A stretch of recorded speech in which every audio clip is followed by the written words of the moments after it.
So for our hot topic of the day, do words have significant impact on our well-being? The next story was shared by Vishen Lakhiani, who is the founder of Mind Valley, which is an international self-empowerment group. Vishen writes, 2 weeks ago, I turned 50, and I caught myself doing something subtle but dangerous. I was aging myself. Not biologically. On paper, I'm doing great. Most longevity and biomarker tests place me at 10 to 20 years younger than my chronological age. My body is strong. But mentally, I had started building a quiet list of excuses. When my son Hayden, who somehow speaks 7 languages, asked why I wasn't learning Spanish and Italian, my answer came out automatically. Well, you've got a teenager's brain. It's easier for you. When my kids invited me to join them in new physical practices, I'd hesitate. My recovery isn't what it used to be. None of this sounded dramatic. It sounded sensible. But taken together, it formed a pattern. I wasn't listening to my body. I was talking it into decline. And then I read a fascinating study by Ellen Langer that completely messed with my worldview. The results, which almost weren't published in 1979, were so wild that Langer feared the scientific community wouldn't accept them. At the time, the idea that belief, identity, and mindset could meaningfully alter physical aging was considered fringe. Today, with what we know now about meditation, placebo effects, neuroplasticity, stress biology, and longevity science, her findings are far easier to digest. But back then, they sounded impossible. And yet, they happened. In Langer's Counterclockwise experiment, she took a group of men in their late 70s and brought them to a retreat. No supplements, no exercise program, no medical interventions. Instead, she recreated the world of 1959. The furniture, the music, the magazines, the radio broadcasts, the conversations. The men weren't asked to remember 1959. They were instructed to live as if it were happening now. They spoke in the present tense about events from that era. They carried their own luggage. They weren't treated as fragile or dependent. They were treated as fully capable men in their prime. After only 7 days, measurable biological and physical shifts occurred. Several men stood taller, reversing their hunched posture. Their strength and flexibility increased. Their memory and cognitive performance improved. Even their eyesight, so much so that some of the men were told they needed new glasses because their vision got better. Aging had been masquerading as inevitability, but it turned out to be, at least in part, reversible signaling. The implication is that these men didn't fix their bodies. They changed how they related to themselves.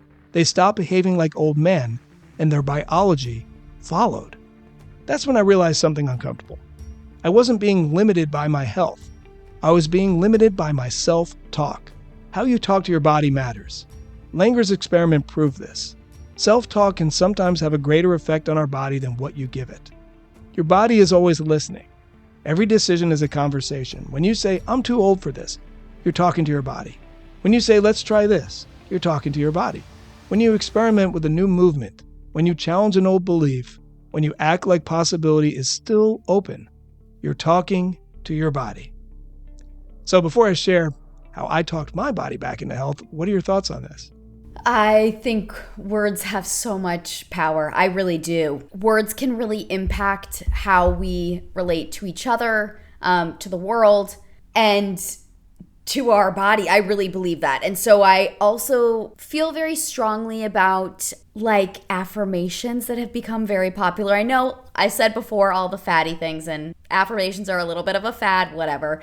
I really believe in them. I also think when you talk to yourself like you're capable of doing things, whatever your affirmations are for you, if you struggle with your body image and how it looks and how it, has aged or whatever the feeling is, or if it's about how smart you are, how capable you are, what are the things you can do, when you talk to yourself like you can do things, you do them. You are more enjoyable to be around. So all of that, you're more positive. So everybody around you wants to be around you. You're happier with yourself, which makes other people look at you and you like become sunshine.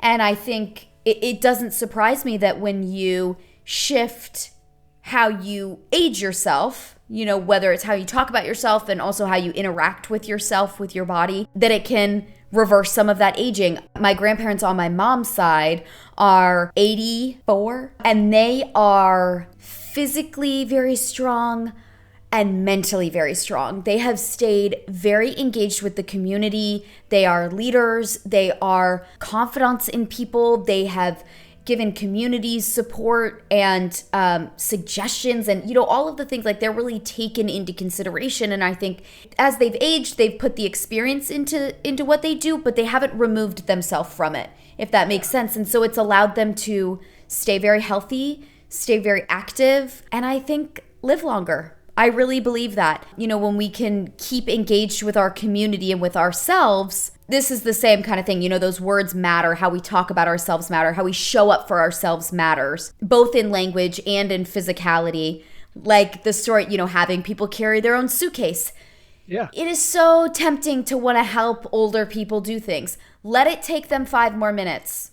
And so it doesn't surprise me that, you know, these words matter, and also how we interact with ourselves matters. Yeah, I do believe that we talk ourselves into and out of good health situations. I had a very profound experience with this, as I think I shared with you when we first met, that I had a brain tumor. It was called craniopharyngioma, which is benign, meaning it's not cancerous. As it fills with fluid, it creates pressure against the hypothalamus and the pituitary gland. So it can easily disrupt life, cause all kinds of other issues. And I was feeling all these symptoms, which I still feel some light sensitivity to this day. But it was headaches, it was huge pain in my eye, vertigo. Ever had vertigo even for a second? Yeah, it's terrible. It's horrible. The world's spinning. I don't wish that on anybody. There are times I could only sleep in one exact, position because it was just typhoon if I wasn't, Yep. Tornado, I guess. How I was able to get over this was I used meditation, visualizations, and affirmations. I also reconnected with nature. That's part of it as well. Because years ago, I read this book called The Power of Your Subconscious Mind by Joseph Murphy. It's about how our subconscious minds make up 80% of our brains, and that we can reprogram them to change habits and see ourselves in a more positive light. So it's like writing yourself a script and then starting to reprogram that part of your mind. Back then I used affirmations. The first time I read this book, I used them to gain more confidence. I would make these tapes where I wrote out a bunch of positive things and I just put it to music, instrumental music, and just listen to it in headphones. No need to play it anywhere in front of anybody else. This time I used them exclusively to return my body and my mind to optimal health. I recorded affirmations, and whenever I meditated, whenever I took a hike, whenever I took a drive, I just listened to them.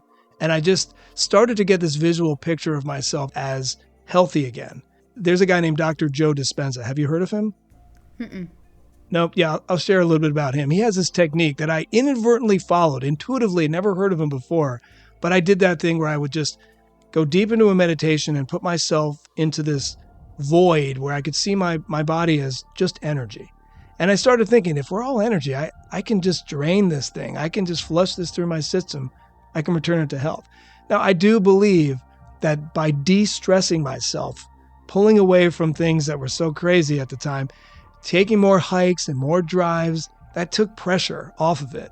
Because these things, generally, the only way is to do surgery, and it's the most risky surgery for this specific kind, because they have to drill through the eye. And you could go blind from this. And they have to get a very specific part. And even if it drains the fluid, there's usually a couple of calcium bits there that they cannot get out that way. Anyway, which means it could come back. So I heard all this and I was obviously shocked. I was like, I don't want to risk that. And so after you feel like you got punched in the stomach, you kind of get over it after a few weeks and you start thinking, okay, well, what can I do? And it was just a small, subtle, remember that book I read? Maybe I could start with that. And it's a longer story. It took months and months. And at first, you go for an MRI and they're like, nope, it's getting larger. We got to operate immediately. And you have to just sort of put that aside and go, no. I feel like I can at least have a chance here. And so I did. I continued to work that system, so to speak. And eventually I had a moment where I felt like something reconfigured in my body. And I was like, I really feel like I made it across the threshold here. Let's do another MRI. And it had literally shrunk down by 60+%. And the doctors were astounded. And I just stayed in that moment. I continued to do it. And so all told, by the end of a year or so, they're like shocked because they saw that it was barely anything. And keep in mind, I had done the whole shuffle from an endocrinologist to a neurologist or a neuro-ophthalmologist, 3 different doctors who would all be a part of this big operation. Not a pleasant situation to go through. But once I sort of had this in my mind that I could do this, I'm like, just stay the course. I'm not recommending everybody else do this. I'm saying it worked for me. And so I just kind of moved down that path. Now, the interesting thing is after I kind of got through this, I'd say maybe another year or 2 later, I found out about this guy, Dr. Joe Dispenza, who is still doing this now. He's been doing it for over 10 years with terminal and chronic diseases, various forms of cancer and severe autoimmune diseases, spinal cord injuries. He himself, that's how he found out about this. He had a severe spinal cord injury. They thought he would be paralyzed. He did a lot of this sort of same work where you do affirmations, meditations, seeing yourself as energy, repairing the damage. And that's what made him realize, hey, this is possible. Maybe there's other implications. So neurological and mental health conditions, including anxiety, depression, and emotional disorders. Part of what I think triggered it for me was some form of depression, because you start feeling like, I was like, why would this happen to me? Because everyone knew me as like, I always was in good health. I always was in a good flow. And then suddenly this is like an indictment. I'm like, oh my God, I don't want to tell anybody about this. And I didn't tell too many people about it. And so I went through this process and I saw it firsthand. It's the power of words that really helped, because when you hear your own voice with some powerful music, seeing yourself as healed, seeing you're beyond this point and you're enjoying life, going on adventures, which Irish and I do all the time, almost as a celebration of life, you kind of get more empowered and more excited. And that feeling of excitement triggers this to be like 10 times as powerful. So our words matter. I heard this phrase once that I absolutely love. It says, words are a form of magic. We call it spelling because when we speak, we are literally casting spells. I like that. That's so sweet. But I think how we talk about ourselves and to ourselves is so important. My dad's mom, my grandmother, who passed away when I was a little younger, she was a polio survivor. Wow. So my grandfather was in the Air Force and they were stationed on Guam, and they had delivered the polio vaccines. And they only had enough for my grandfather and my grandmother and not my uncle. And my grandmother said, I'm not taking this. You'll give this to my son. I can't deny my child a vaccine that's going to, potentially save his life. And she woke up about a few weeks later and she complained to the doctor. And the doctor said, you want your husband to come home from post? No, I'm not calling him. You're fine. Go home. So she went home, laid down in bed, and the next morning she woke up and was paralyzed from the waist down. She was also about 6 months pregnant at that point with my aunt. And they went to the infirmary and they said, we have to put you in an iron lung. And if you go in an iron lung, you don't come out of an iron lung. It was a breathing machine to sorts, and essentially people lived their lives out in that and eventually died from whatever disease they had. It was very uncommon that you ever came out of an iron lung. And she said, no, because if you put me in that, you're sentencing me to death, and I'm not accepting that. I'm pregnant.